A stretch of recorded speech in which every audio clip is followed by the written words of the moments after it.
Hello everyone welcome back to our channel. இன்னும் நம்ம சேனலை சப்ஸ்கிரைப் பண்ணாதவங்க சப்ஸ்கிரைப் பண்ணிக்கோங்க. அப்புறம் மறக்காமல் பக்கத்தில் உள்ள பெல் ஐக்கானை டச் பண்ணி ஆளுங்கிற ஆப்ஷனை கிளிக் பண்ணிக்கோங்க. அப்போ தான் நம்ம போடுற வீடியோஸ் எல்லாம் உங்களுக்கு நோட்டிஃபிகேஷனாக வந்து சேரும். வாங்க வீடியோக்குள்ளே போகலாம். இன்றைக்கான வீடியோவில் என்ன பார்க்க போகிறோன்னா flat loading stitch, wheel stitch, chain filling stitch, இந்த 3 ஸ்டிச்சஸ் தான் இந்த வீடியோவில் நான் உங்களுக்கு கவர் பண்ணியிருக்கேன். ஃபஸ்ட்டு ஸ்டிச் என்ன பார்க்க போகிறோன்னா flat loading stitch. Flat loading stitch பொறுத்த வரைக்கும் நான் வீடியோவில் காட்டியிருக்கேன்ல, அதே மாதிரி டபுள் லைன் போட்டுக்கோங்க. நம்ம எப்போதும் டபுள் த்ரெட் எடுத்து ஒர்க் பண்ணுவோம்ல, அதே மாதிரி தான். மேலே ஃபஸ்ட்டு ஒரு லூப் எடுத்துகிட்டு அப்படியே க்ராஸாக வந்து கீழே அதை பஞ்ச் பண்ணி எடுத்துக்கோங்க. பக்கத்தில் சின்னதாக ஒரு செயின் ஸ்டிச்சு போட்டுட்டு திரும்ப நம்ம ஸ்டார்டிங் ஆரம்பித்தோம்ல அந்த இடத்துல போயிட்டு ஒரு பஞ்ச் பண்ணிவிட்டு பக்கத்தில் சின்னதாக செயின் ஸ்டிச்சு. இது இடையில கேப் வரக்கூடாது, அந்த மாதிரி பார்த்துக்கோங்க. அதே மாதிரி நம்ம போடுற செயின் ஸ்டிச் இருக்கும்ல, அதுவுமே நல்லா கிட்ட கிட்ட வரணும். லாஸ்ட்டில் போடுறோம்ல சின்னதாக செயின் ஸ்டிச்சு, அதுவுமே ரொம்ப குட்டியாக இருக்கணும். லென்த்தாக போட்டிங்க அப்படின்னா ஷேப் கரெக்டாக வராது, பார்க்க நல்லா இருக்காது. கரெக்டாக அந்த 2 லைனுக்குள்ளே நேராக இருக்கணும் ஸ்டிச் பார்க்குறதுக்கு, இடையில கேப் இருக்கக்கூடாது.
நெக்ஸ்ட்டு என்ன ஸ்டிச் பார்க்க போகிறோம் அப்படின்னா வீல் ஸ்டிச் தான். வீல் ஸ்டிச்சுக்கு ஒரு ரவுண்ட் போட்டுக்கோங்க. ரவுண்ட் போட்டுட்டு அது உள்ள இன்னொரு ரவுண்ட் போட்டுக்கோங்க.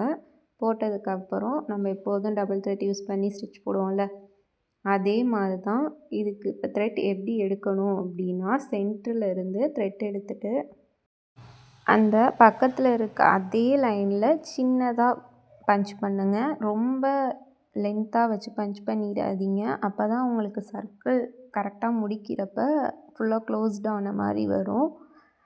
எடுத்துகிட்டு திரும்ப கீழே இருந்து மேலே பஞ்ச் பண்ணுங்கள். பண்ணிவிட்டு கீழே இழுத்தீங்க அப்படின்னா அந்த சின்ன சர்க்கிள்கிட்ட லாக் ஆகிக்கும். இதே ப்ராசஸ் தான் கண்டினியூஸாக ரிப்பீட் பண்ணணும். நான் ஆல்ரெடி சொல்லியிருப்பேன், போன கிளாஸ்லேயே கிளாத் கிட்டேயே வச்சு நூலை இழுங்க, அப்போ தான் உங்களுக்கு லாக் கரெக்டாக வந்து நம்ம என்ன லைன் போட்டிருக்கோமோ அந்த இடத்துல லாக் ஆகும். இதுதான் வீல் ஸ்டிச்.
நெக்ஸ்ட்டு என்ன ஸ்டிச் பார்க்க போகிறோம் அப்படின்னா செயின் ஃபில்லிங் ஸ்டிச் தான்.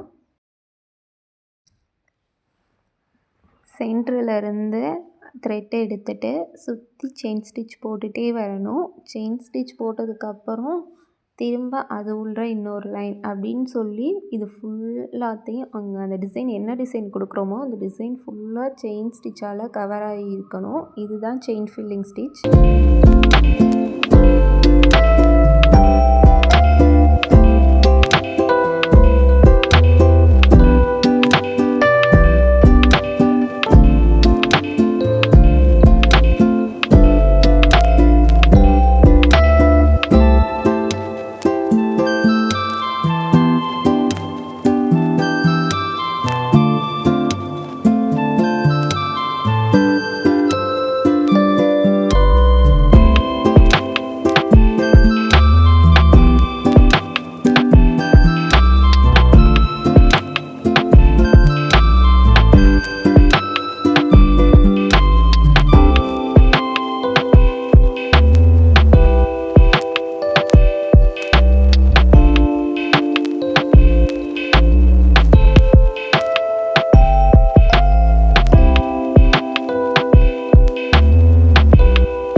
நான் இப்போ வீடியோவில் காமிச்சிருக்கேன்ல, இந்த அளவுக்கு ஸ்டிச் கவர் ஆகி இருக்கணும், கேப் இருக்கக்கூடாது இடையில.